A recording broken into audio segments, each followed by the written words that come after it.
It's Christmas time! I mean, I can't tell it's meant to be that time of year because my country is literally on fire. But hey, you Americans enjoy your snow and shit. I'm happy sweating 24 hours a day and looking at the sky blanketed by smoke. Because many children are expecting a fat bearded man wearing red to slide down their chimney and give them toys, I thought why not do a Christmas video? And by Christmas video, I mean a video not at all about Christmas, but a video about a game that has snow in it. That is enough of a connection for me.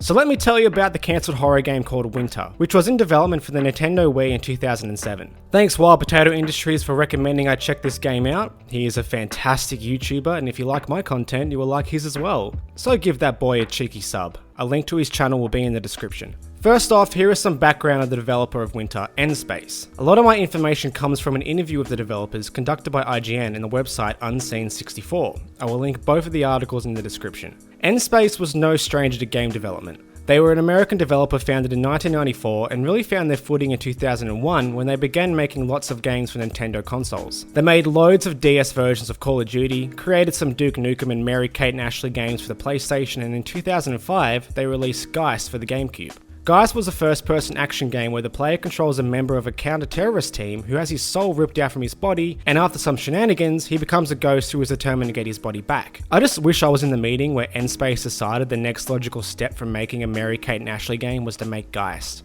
Granted, they were probably inspired to make Geist because having your soul ripped out is the feeling someone has when they're playing a Mary-Kate and Ashley game. This should be a piece of cake, Ashley. Yeah, a real blast. The food court is one of our favorite hangouts.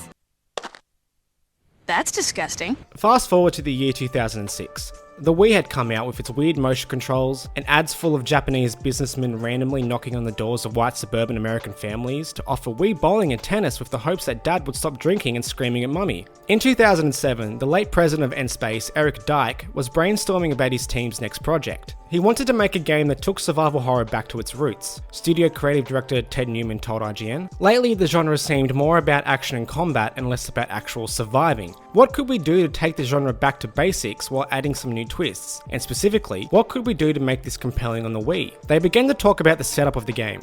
The team wanted to focus on a single character in extreme circumstances who are struggling to stay alive. The team decided a snowstorm would be the perfect extreme circumstance, but this then posed another interesting idea. Why not implement proper survival mechanics? This was many years before the whole survival genre gained popularity.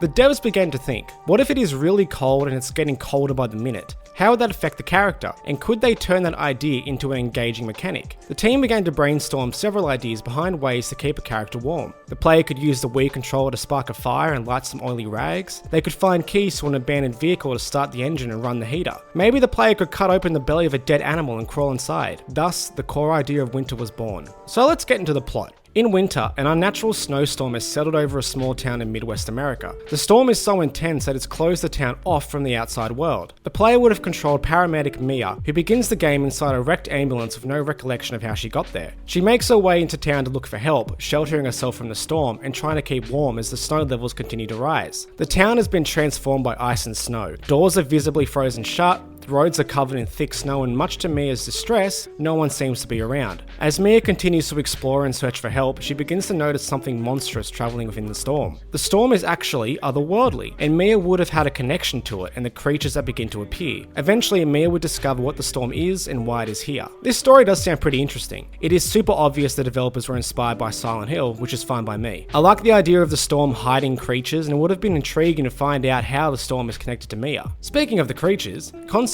art of the creatures was released and shows the artistic direction the team was going for. One creature, who was also seen in a short gameplay demo, is a monster who resembles a skinny, contorted, naked woman with long black hair covering her face. She has long fingernails and has legs that seem to have been removed and replaced with long, rusted pipes. In the gameplay demo, you can hear the sound of her metal legs clanging against the floor as she walks.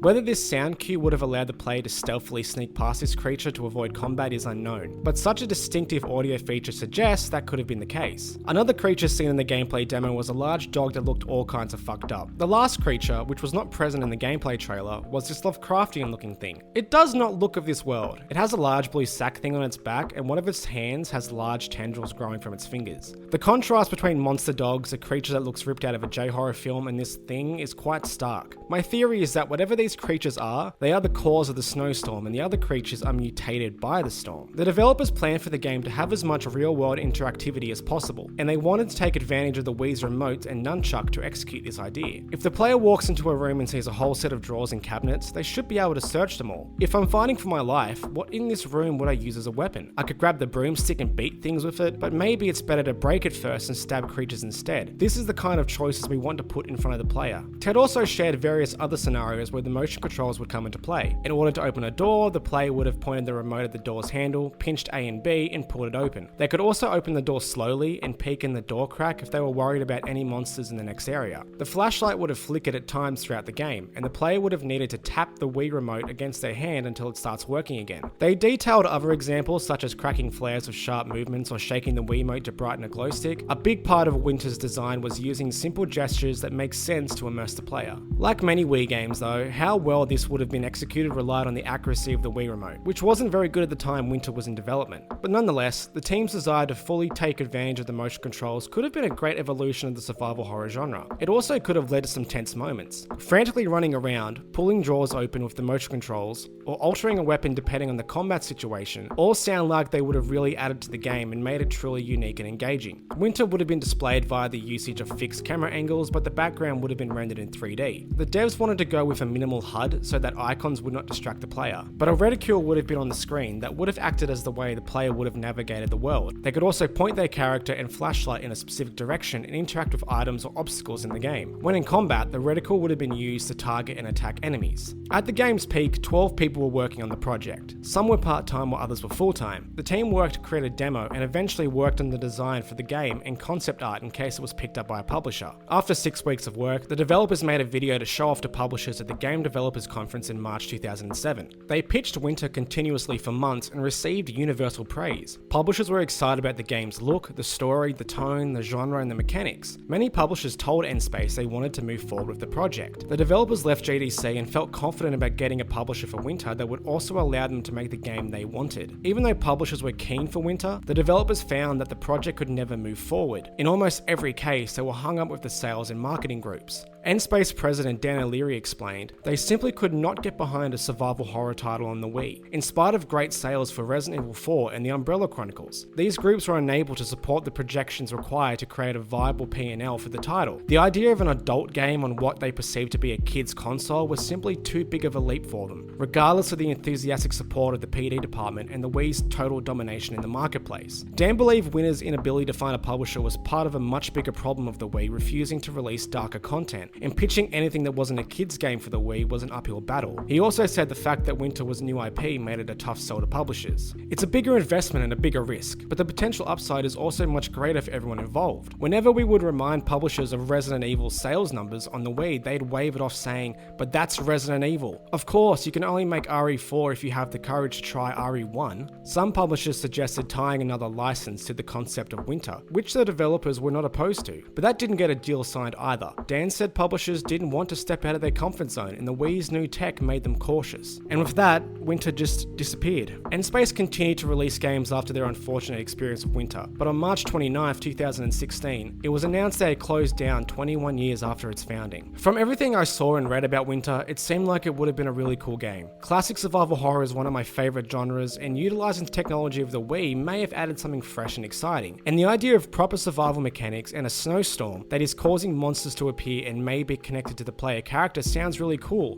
Get it?